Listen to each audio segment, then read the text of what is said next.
missing just an information hit at the end. The Neat Cloud Service. Here it is. Look at the last line.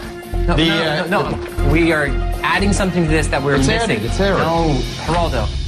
5-second rule. Walking into a conversation, wait 5 seconds to hear what's going on, then you can speak. Oh, don't give me that bull, man. That guy, it's a very annoying. And don't grandstand with me, dude. I've been around the block too long. I'm not grandstanding anything. Don't ever lecture me. I'm not lecturing anything. Lecture. You just lectured me. I don't like Well, you walked in and interrupted the conversation. That's Geraldo Rivera right there, who was on the Celebrity Apprentice. And Geraldo's on the Super Celebrity Hotline. And that's that Kevin Jonas. Geraldo, you and I have known each other a long time. Don't interrupt me, man. Yeah, I know. Would you agree with that statement? And I don't understand. I mean, I know that throughout your career you've done all kinds of fun and different things based off the core journalism thing. But it seems to me that particular show that seems like there's a lot of people in there that are like trying to egg you on, producer types, or trying to get you guys to fight. Is that true? And it really wasn't. I'm telling you, man. And I talk straight with you. This was absolutely unscripted.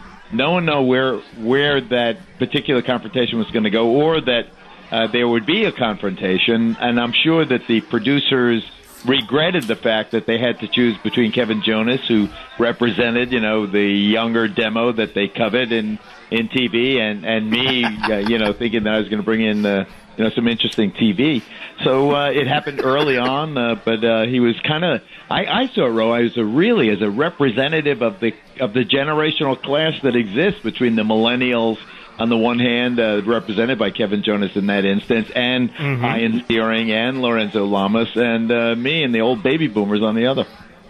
But you span all generations, Geraldo. There's no question about it. The decades. I mean, there are a lot of guys on that Celebrity Apprentice who would not have taken their shirt off, and they would be youngins.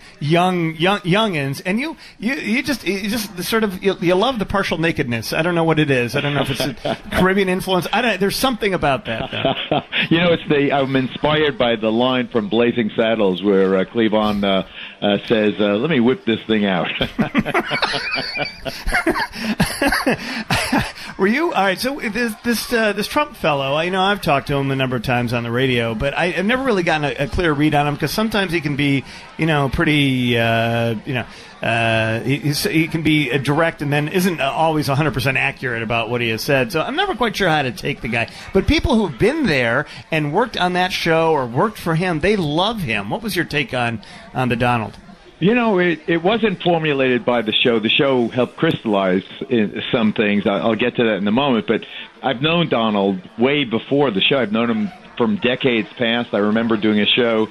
I looked it up in 1991, the loves and, secret romances of Donald Trump, during the day when we were both kind of running around town before he was a billionaire.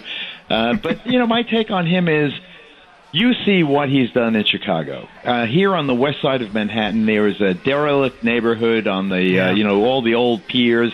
He's totally remade it. There's now a dozen beautiful high-rise buildings there. He's a dynamo. He's rediscovered or reinvented the golf game, these great resorts. He's a force of nature, and he's a great family guy also, which is one thing that this show showed. Right, because those kids are great.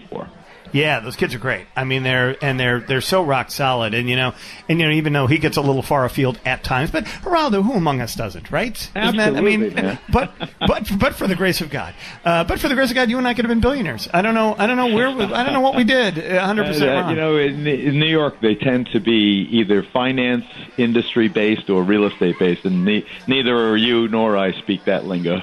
Yeah, that's really true. And let's talk. Now, your journalism bosses. Was everybody cool with you doing that? Well, the thing about Fox News, for all the fact that it gets stereotyped and gets attacked as being an outlet of conservatives or this, that, the other thing, I am the furthest thing from a conservative, and I never have had more support. I've worked at every network, ABC, NBC, CBS. I've never had the kind of support that they showed me during this effort. They contributed a couple of $100,000 when all is said and done, just from the Fox News family. They backed me. They gave me time off. Really, Ro, I'm telling you, they had my back on this one. And what was your charity again? It's called Life's Work. It goes back to my old exposés of the institutions for the developmentally disabled and the need to get small community-based residences. You have them there in Chicago for this population and for the severely autistic, this whole epidemic coming up. So I was very proud to raise $750,000 for them. You know, it's my sister is developmentally disabled. And I didn't know that. I didn't know that. Yeah, and it was actually your work, because she's about 8 years older than I was, and I am, and she's I'm still alive, I think. And and it was your time. It was that moment in the early 1970s where you changed the entire outlook on institutionalization, and it affected her profoundly. So I think on behalf of families who deal with this issue, you know, you're owed such a debt of gratitude. And no matter how many times you take your shirt off, Geraldo, no matter what you do on television, have you spoken about this before? Not really. Not with you and I have never talked about it. That's a stunner. The fact that you've never brought that up to me is interesting. You know, it's so, I hear that story so often, and it is one of the things that fuels me. That one of the reasons I stay in the game. That I feel like I represent population that you know, it's. I think it's easy to wear red ribbons and this, that, and the other thing, but it's the population, the developmentally disabled now with autism. My goodness, I think they really need some strong people to stick up for them. Yeah, it's a very tight knit, family community of people who have that in their families. It's as you know. It can be, incredibly challenging.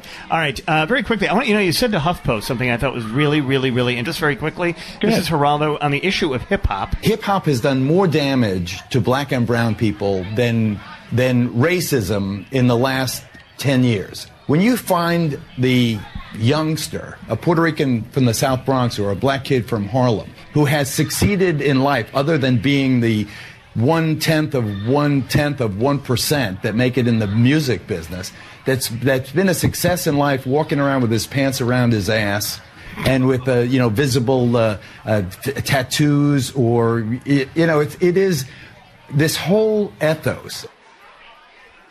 That's fascinating, because what you're saying what I think a lot of people have been afraid to say. And I'm getting plenty of gas from it also. But I am absolutely firm. I see it with my own eyes. I see how limiting it is. I mean, the fact of the matter is these kids aren't going to become Lil Wayne. They're not going to become Michael Jordan. They're going to have to function in the majority culture. And the self-segregation has been extremely negative and detrimental to the population. It has circumscribed their ideals, their ambition.